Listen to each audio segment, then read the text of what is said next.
Terima kasih Tuhan, pagi hari ini kami boleh datang sekali lagi ke rumah Tuhan.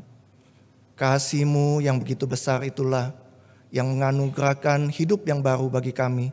Sehingga kami, orang-orang yang tidak layak, orang-orang yang berdosa di hadapan-Mu, dilayakkan oleh Tuhan, dibenarkan oleh-Mu untuk datang ke hadirat-Mu, memuji nama-Mu, mendengarkan suara-Mu.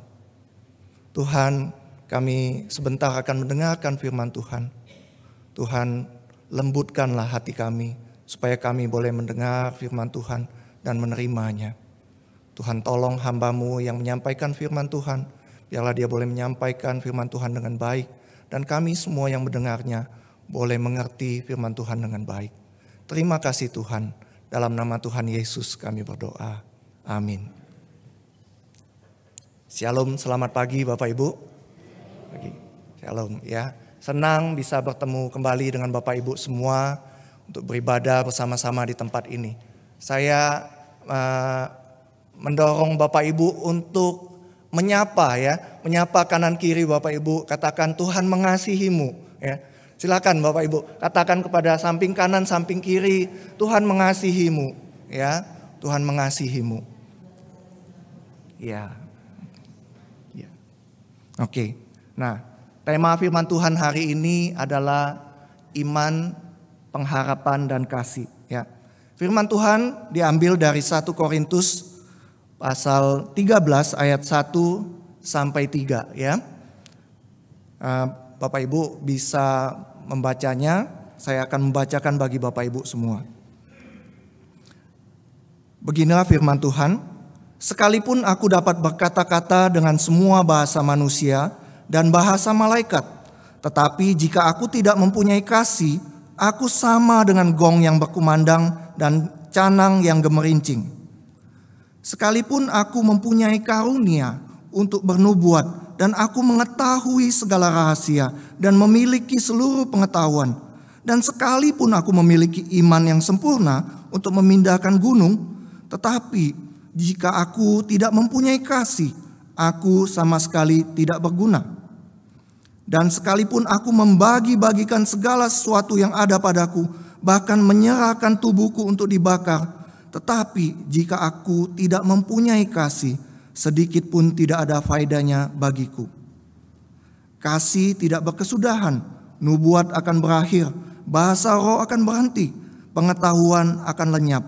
Sebab pengetahuan kita tidak lengkap dan nubuat kita tidak sempurna. Tapi jika yang sempurna tiba, maka yang tidak sempurna itu akan lenyap. Ketika aku kanak-kanak, aku berkata-kata seperti kanak-kanak. Aku merasa seperti kanak-kanak, aku berkata-kata seperti kanak-kanak. Sekarang sesudah aku menjadi dewasa, aku meninggalkan sifat kanak-kanak itu. Karena sekarang kita melihat dalam cermin suatu gambaran yang samar-samar, tetapi nanti kita akan melihat muka dengan muka. Sekarang aku hanya mengenal dengan tidak sempurna, tapi nanti aku akan mengenal dengan sempurna, seperti aku sendiri dikenal. Demikianlah tinggal ketiga hal ini, yaitu iman, pengharapan, dan kasih. Dan yang paling besar adalah kasih. Ya. Demikian tinggal ketiga hal ini, yaitu iman, pengharapan, dan kasih. Dan yang paling besar diantaranya ialah kasih. Bapak Ibu, seperti yang sebagian besar Bapak Ibu sudah tahu, saya masuk ke saat umur 40 tahun ya. Nah sebenarnya panggilan itu seperti sudah saya ceritakan, sebenarnya dari umur 20 tahun. Tapi karena beberapa alasan saya akhirnya tidak jadi pergi memenuhi panggilan itu. Saya lari dari panggilan tersebut Bapak Ibu. Nah selama masa pelarian itu saya bekerja dan membuka usaha sendiri selama kurang lebih 20 tahun Bapak Ibu. Nah saya sudah sempat melupakan panggilan Tuhan itu, namun panggilan Tuhan itu kembali datang.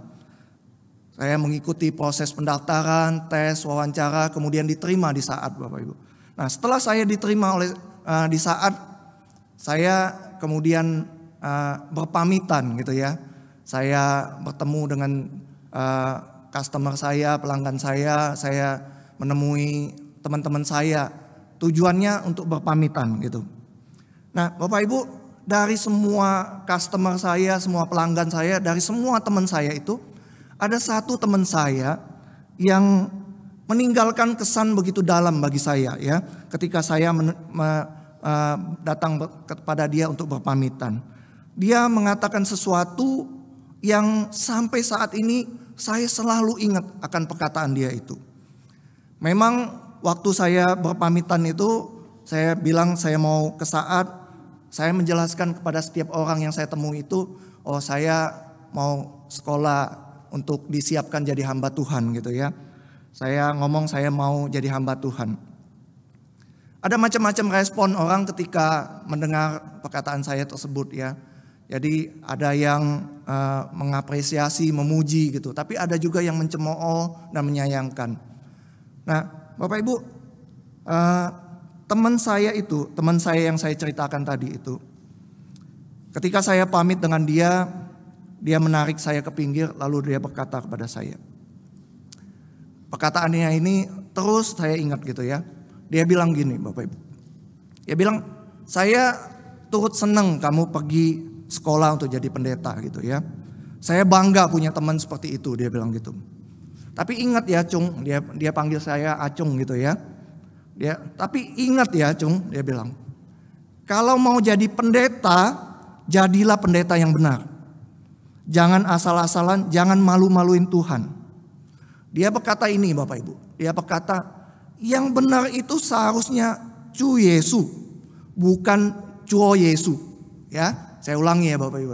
Dia berkata kepada saya, yang benar itu seharusnya adalah Cu Yesu, bukan Cuo Yesu.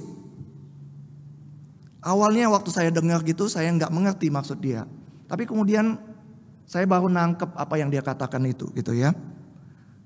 Teman saya itu berkata, ya ini kan semacam sindiran gitu ya.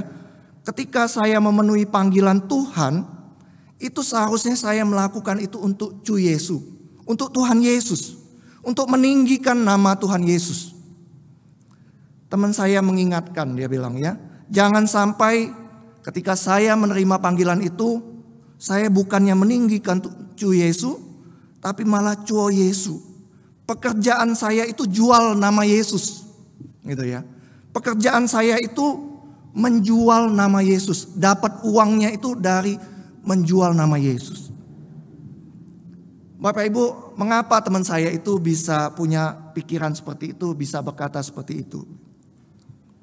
Itu karena memang banyak orang Kristen saat ini, hamba Tuhan, pendeta yang seperti itu Bapak Ibu. Mereka bukannya melayani Tuhan untuk meninggikan Yesus sebagai Tuhan, tapi pekerjaannya itu malah jual nama Yesus untuk kepentingan materi, untuk kepentingan pribadi mereka.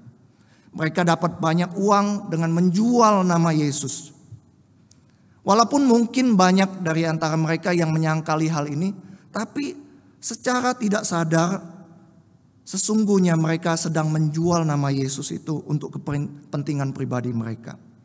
Seperti itulah orang Kristen, hamba Tuhan atau pendeta dipandang di luar sana sekarang ini Bapak Ibu.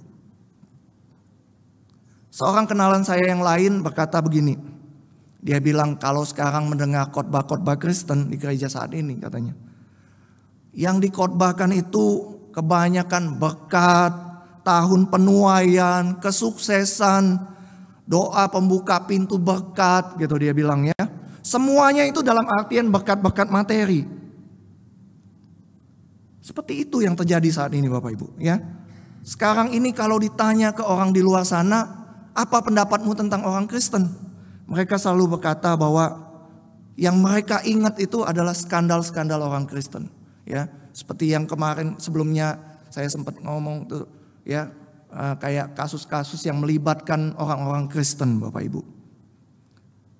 Orang Kristen saat ini identik dengan berkat materi dan skandal-skandal yang terjadi.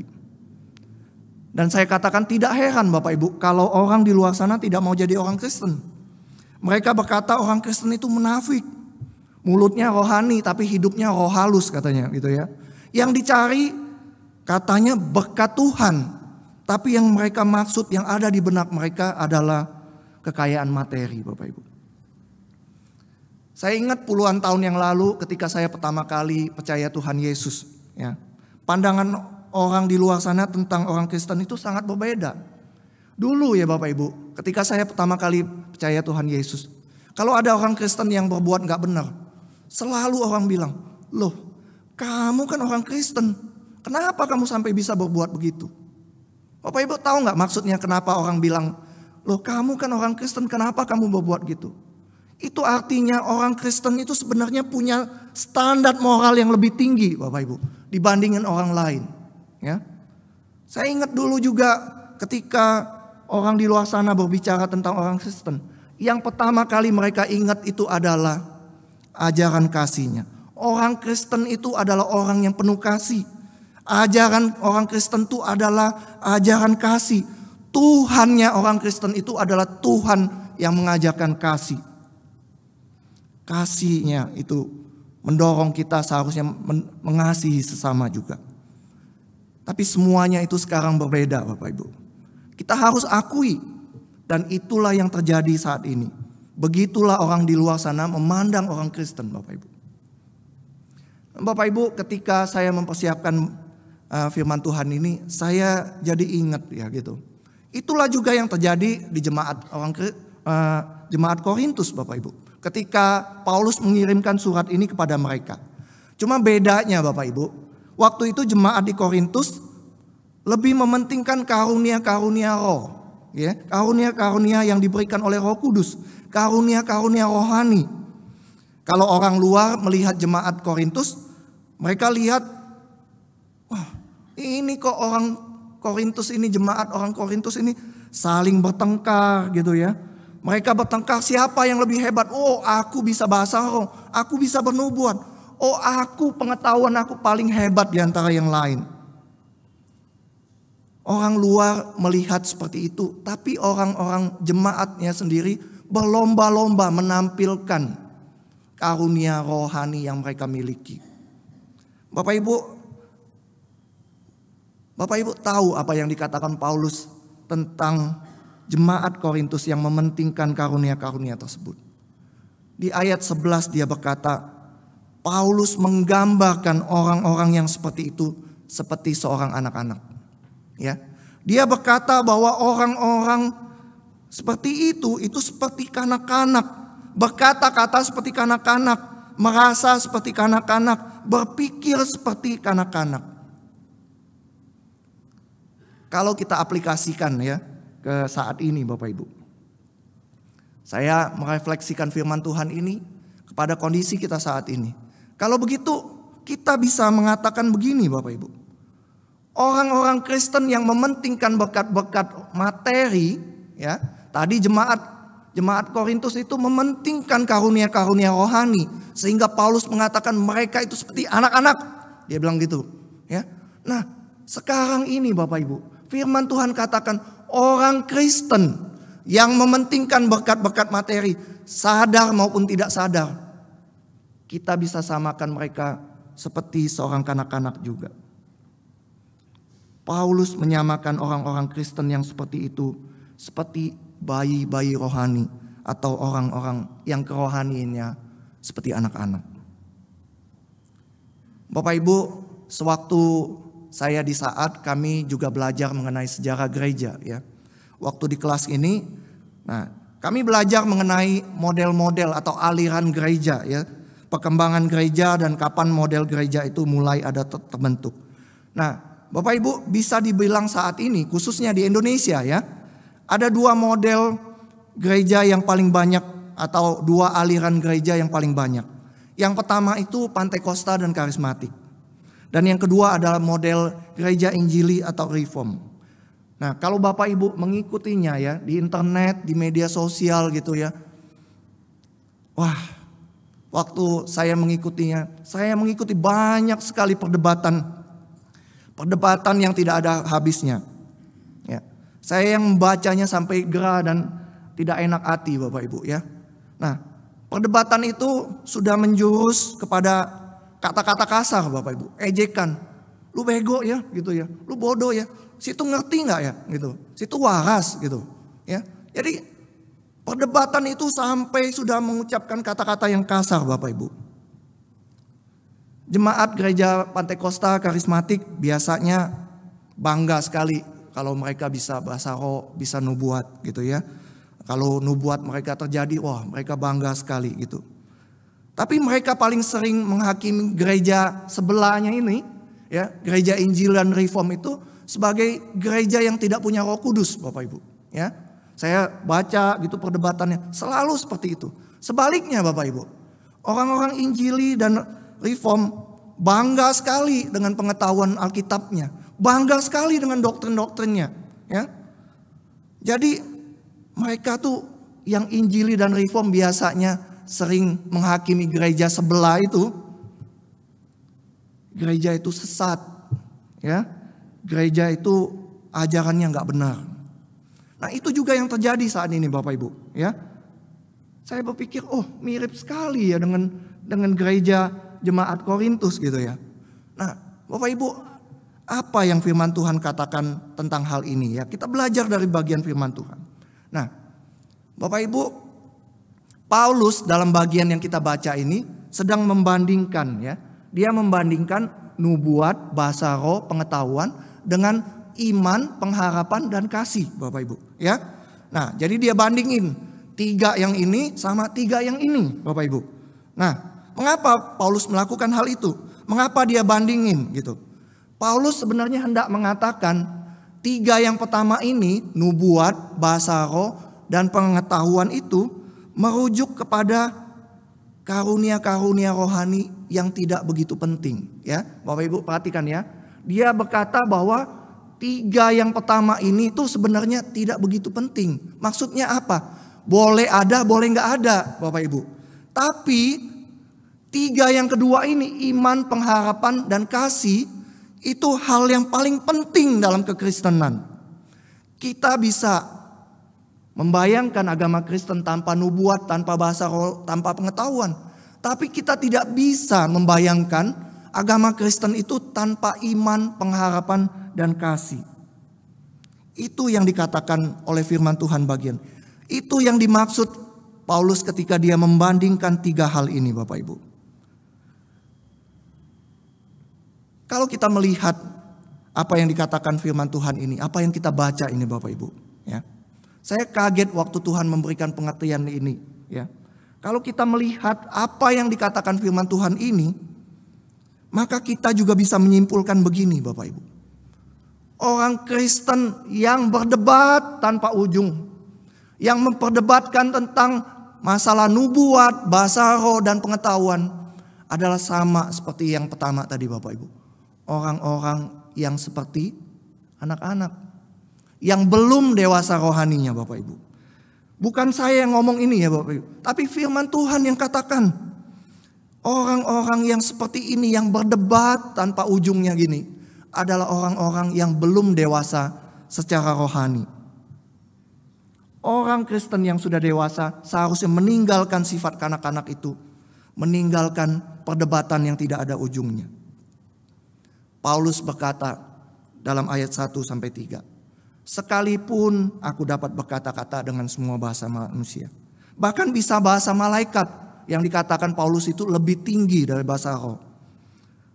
Sekalipun aku punya karunia untuk bernubuat, aku mengetahui segala rahasia dan segala pengetahuan, dan sekalipun aku memiliki iman yang sempurna untuk memindahkan gunung, bahkan dikatakan sekalipun aku membagi-bagikan segala sesuatu yang ada padaku, bahkan menyerahkan tubuhku untuk dibakar. Tetapi jika tidak mempunyai kasih, maka semua itu tidak ada artinya, tidak ada gunanya sama sekali. Mengapa tidak ada gunanya sama sekali Bapak Ibu? Itu dikatakan oleh Paulus. Nubuat akan berakhir Bapak Ibu. Bahasa roh akan berhenti, pengetahuan akan lenyap. Tapi kasih tidak berkesudahan. Dalam bahasa Inggris Bapak Ibu, ayat ini berbunyi begini. But when the end comes, these special gifts will all disappear. Yang akan tetap bertahan sampai akhir itu adalah 3 hal ini. Iman, pengharapan dan kasih. Paulus mengatakan cuma 3 ini yang akan bertahan. Waktu saya menggali bagian ini Bapak Ibu ya. Saya sempat bingung. Kenapa sih Paulus ngomong yang terakhir ini adalah yang bisa bertahan sampai akhir itu cuman iman, pengharapan, dan kasih.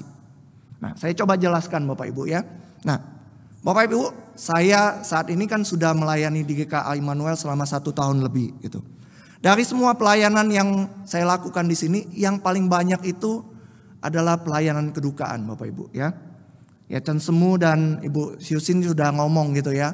Selama 3 tahun masa pandemi ini ada 90 orang lansia kita yang sudah meninggal Bapak Ibu. Jadi memang di sini saya paling banyak melayani pelayanan kedukaan Bapak Ibu ya.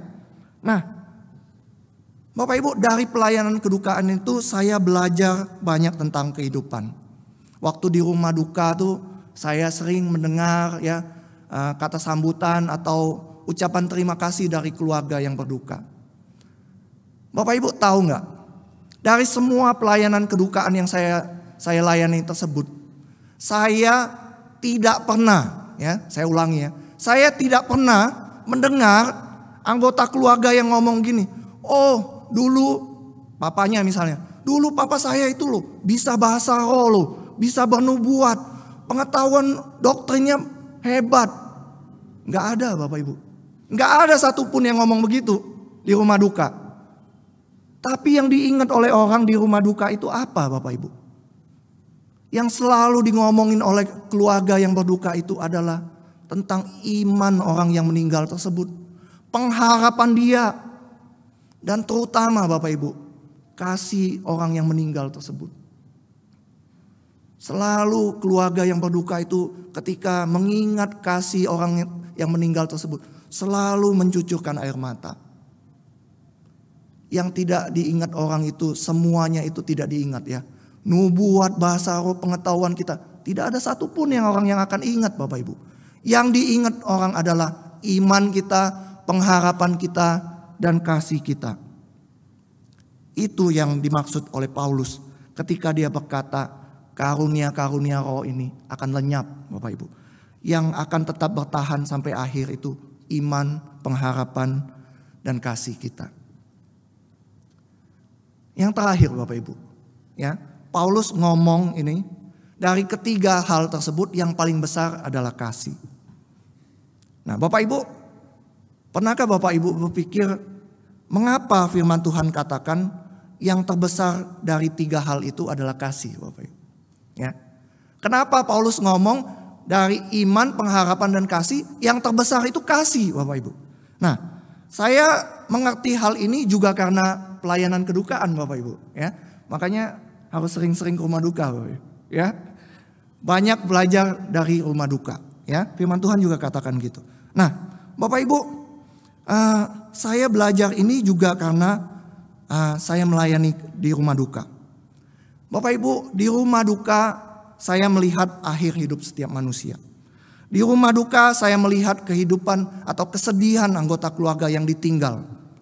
Di rumah duka saya melihat kehidupan orang atau masa depan orang yang dihancurkan oleh kematian.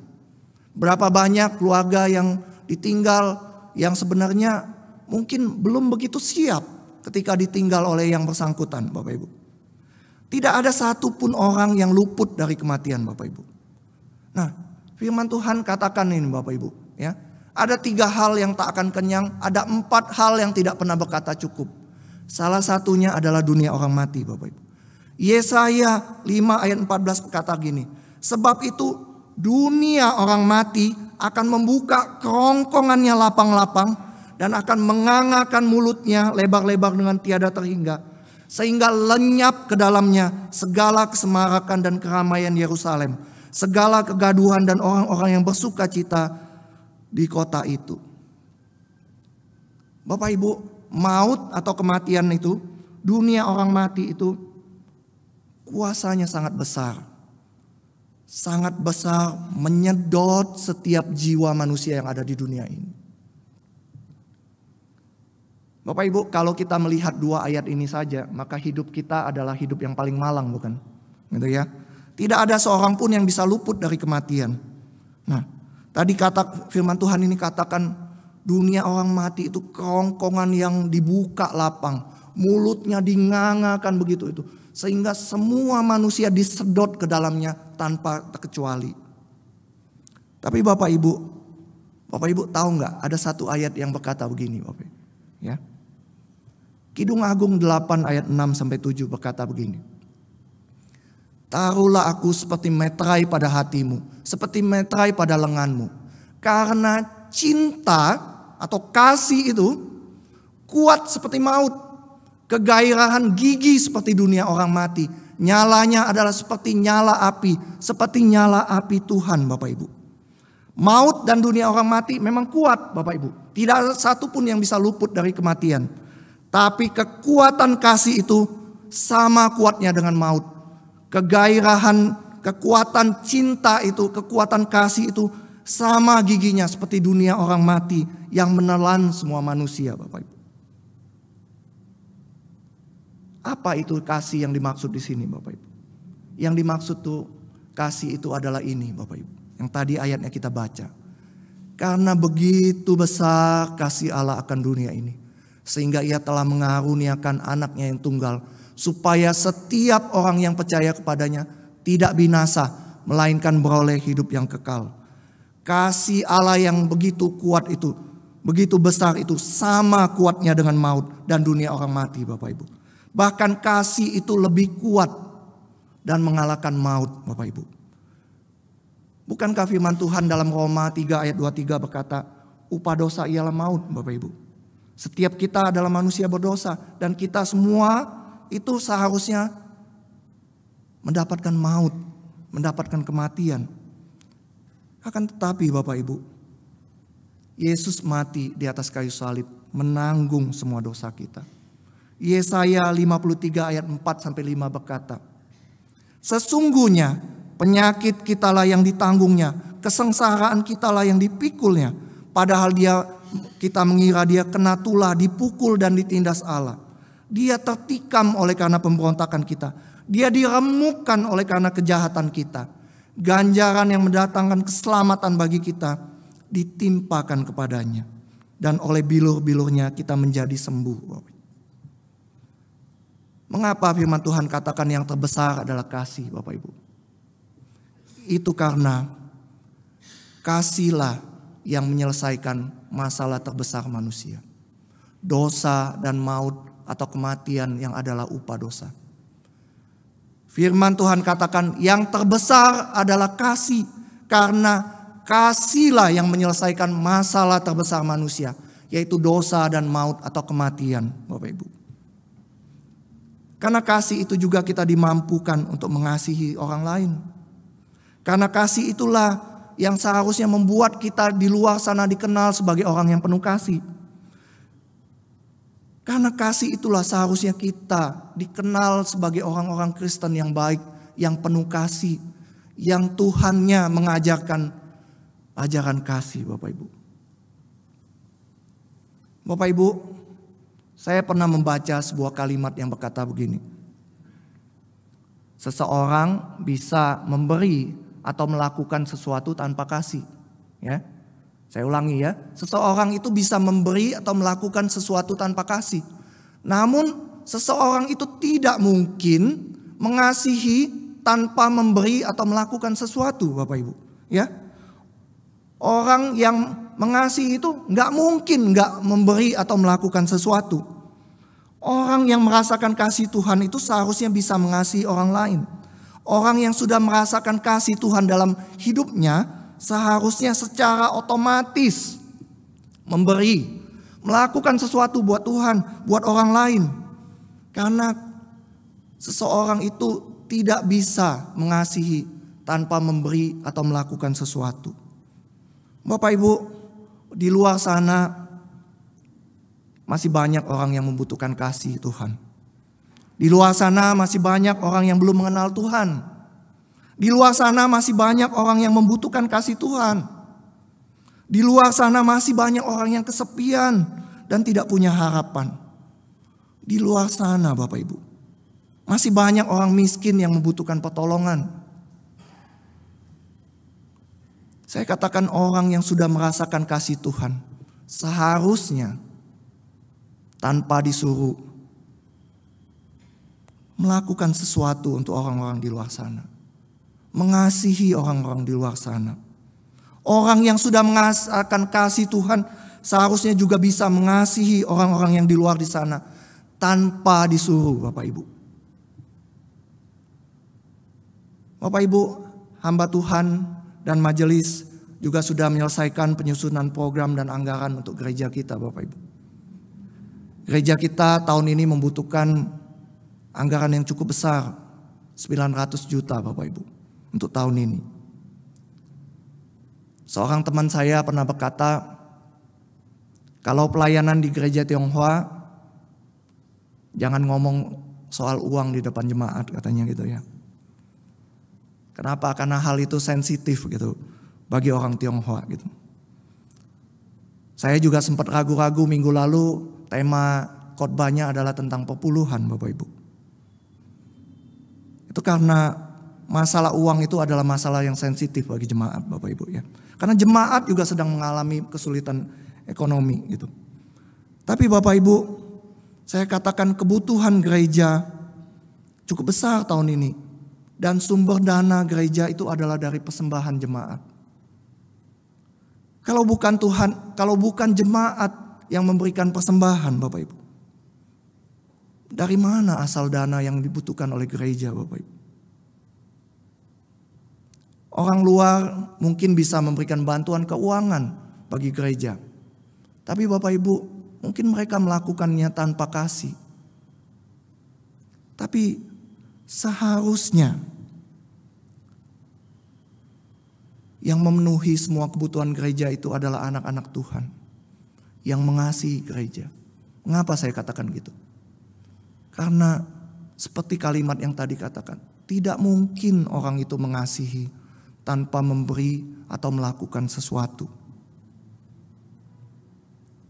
Anak-anak Tuhan yang sudah merasakan kasih Tuhan seharusnya secara otomatis tidak perlu diminta, Bapak Ibu, mengasihi Tuhan dan gerejanya dengan cara memberikan persembahan, Bapak Ibu. Saya sebagai penutup, saya akan menyimpulkan apa yang saya khotbahkan hari ini, Bapak Ibu. Sebagai orang Kristen, kita seharusnya tidak perlu mementingkan berkat-berkat rohani, berkat-berkat materi, ya, maaf. Sebagai orang Kristen, seharusnya kita tidak perlu berdebat mengenai bahasa roh, nubuat dan pengetahuan. Mengapa? Itu karena tadi yang saya katakan, ya, karunia rohani itu bisa ada, bisa enggak ada. Tapi ketiga hal yang iman, pengharapan dan kasih itu tidak bisa tidak ada, Bapak Ibu. Ya, yang tinggal hanyalah ketiga hal ini, iman, pengharapan dan kasih. Dan yang paling besar adalah kasih. Mengapa kasih itu adalah yang paling besar? Karena kasihlah yang menyelesaikan masalah terbesar dalam hidup manusia. Bagaimana cara kita mengasihi? Kita mengasihi Tuhan dengan melakukan atau memberi sesuatu kepada Tuhan, kepada gereja, kepada sesamanya. Anak-anak Tuhan yang sudah merasakan kasih Tuhan seharusnya tidak perlu diminta, tidak perlu disuruh-suruh, tapi secara otomatis tanpa diminta memberi atau melakukan sesuatu buat Tuhan, buat gerejanya, buat sesamanya. Tuhan memberkati kita semua. Mari kita berdoa. Bapa di surga, terima kasih untuk kebenaran firman Tuhan pada pagi hari ini. Kami tahu Tuhan, kami seringkali salah. Kami seringkali mementingkan berkat-berkat materi. Kami juga sering salah berdebat yang tidak ada ujungnya mengenai hal-hal yang sebenarnya tidak begitu penting. Kami berdebat sehingga saling menjatuhkan. Tapi firman Tuhan pagi hari ini sekali lagi mengingatkan, yang penting di dalam hidup kami adalah iman kami, pengharapan kami, dan kasih kami. Karena itulah yang akan kami bawa pulang sampai akhir hidup kami. Itulah yang akan diingat orang. Tuhan, tolong kami untuk sekali lagi memiliki pengertian yang benar tentang hal ini. Dan Tuhan, tolong kami juga untuk mengasihi kami yang sudah merasakan kasih Tuhan. Doronglah kami, Roh Kudus bakar hati kami, supaya kami boleh melakukan sesuatu, memberikan sesuatu, melakukan atau memberikan yang terbaik buat Tuhan, memberikan yang terbaik buat gereja Tuhan, memberikan yang terbaik buat saudara-saudara seiman kami, memberikan yang terbaik buat orang-orang di luar sana, sehingga orang di luar sana tahu bahwa orang Kristen dan Tuhannya ada Tuhan yang penuh kasih. Terima kasih Tuhan, materaikan kebenaran firman Tuhan di dalam hati kami ya Tuhan. Roh Kudus mampukan kami untuk melakukan firman Tuhan ini. Di dalam nama Tuhan Yesus kami berdoa. Amin.